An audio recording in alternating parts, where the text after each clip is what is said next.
देखिए ये बात हम सब जानते हैं कि जब आपके पास एक एटम किसी दूसरे एटम के साथ कंबाइन होता है तो वो फॉर्मेशन कर देता है मॉलिक्यूल की, और एक सिंगल एटम के मास को नाम दिया जाता है एटॉमिक मास।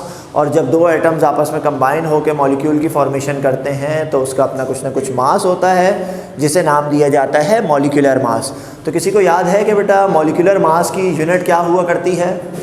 मॉलिक्यूलर मास की यूनिट होती है AMU, और जबकि मोलर मास की यूनिट जो है वो आप लोग अपने पास नोट कीजिएगा, मोलर मास की यूनिट होती है ग्राम्स। जिस तरीके से जिस पैटर्न के ऊपर मॉलिक्यूलर मास फाइंड किया जाता है बिल्कुल उसी पैटर्न के ऊपर हम कैलकुलेट करेंगे मोलर मास। क्वेश्चन अपने पास लिख लीजिएगा, कैलकुलेट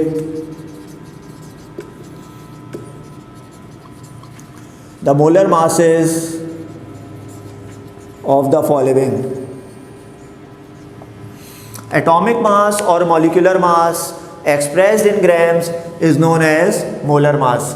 अगर किसी एलिमेंट का एटॉमिक मास है या किसी कंपाउंड का मॉलिक्यूलर मास है और आपने उसको एक्सप्रेस किया हुआ है ग्राम्स के अंदर तो फिर ये कहलाएगा मोलर मास। वाटर का कैलकुलेट कर लेते हैं, किस तरीके से कैलकुलेट किया जाएगा। देखिए इसका तरीक़ाकार भी बिल्कुल मॉलिक्यूलर मास की तरह का ही है। दो एलिमेंट हैं यहाँ पे, पहला एलिमेंट है हमारे पास हाइड्रोजन, और हाइड्रोजन के नंबर ऑफ़ एटम्स यहाँ पर हमारे पास हैं 2। इसको मल्टीप्लाई किया जाएगा हाइड्रोजन के एटॉमिक मास से जो कि है 1, फिर इसके बाद आ जाएगा प्लस का साइन। दूसरा एलिमेंट यहाँ पे है ऑक्सीजन, इसके नंबर ऑफ़ एटम्स 1 है और इसके एक एटम का मास होता है 16। 2 मल्टीप्लाई बाय 1 यहाँ पे आ गया 2, और 16 मल्टीप्लाई बाय 1 16। दोनों को ऐड किया, ऐड करने के बाद इस तरीके से अगर आप 18 लिख देते हैं तो आपका आंसर गलत कंसीडर किया जाएगा, क्योंकि इस टाइम पे हमें कैलकुलेट करना है मोलर मास।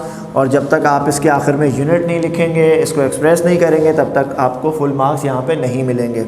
तो पेपर के अंदर मोलर मास कैलकुलेट करने के लिए तो अलग से नहीं आता, लेकिन आप किसी भी किस्म का न्यूमेरिकल अगर सॉल्व कर रहे हैं फर्स्ट ईयर केमिस्ट्री के अंदर तो ज़्यादातर न्यूमेरिकल्स के अंदर आपको मोलर मास की कैलकुलेशन करनी पड़ेगी, और ये हर सवाल का एक बेसिक पार्ट है, तो ये हमें कैलकुलेट करना आना चाहिए। तो मोलर मास की यूनिट हुआ करती है ग्राम्स। आप लोगों ने ग्राम्स इस तरीके से लिखना होगा। एक एग्जाम्पल आप लोगों को दे रहा हूँ और ये आप लोगों ने ख़ुद से सॉल्व करनी है। फिर अपने नेक्स्ट टॉपिक की तरफ आ जाते हैं जो हमारा आज का मेन टॉपिक है। C6H12O6 मशहूर ज़माना एक फार्मूला जो सबको पता होता है कि किस चीज़ का फार्मूला है।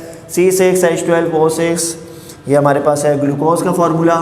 इसका आप लोगों ने मोलर मास खुद से कैलकुलेट करना है। कैलकुलेट करें और फिर मैं भी इसका एक आंसर यहाँ पे लिख दूँगा अपनी कैलकुलेशन, और मेरे आंसर को आप लोग मैच कर लीजिएगा।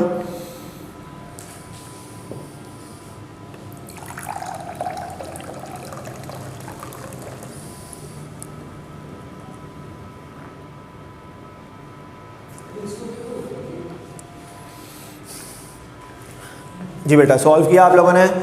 सॉल्व करने के बाद जो भी आंसर आ रहा है वो मेरे आंसर से इसको मैच करें। ठीक है भाई, सॉल्व आप लोगों ने किया और इसका आंसर आप लोगों का आ रहा होगा 180 ग्राम्स। अगर 180 ग्राम्स आप लोगों का आंसर आ रहा है तो इसका मतलब है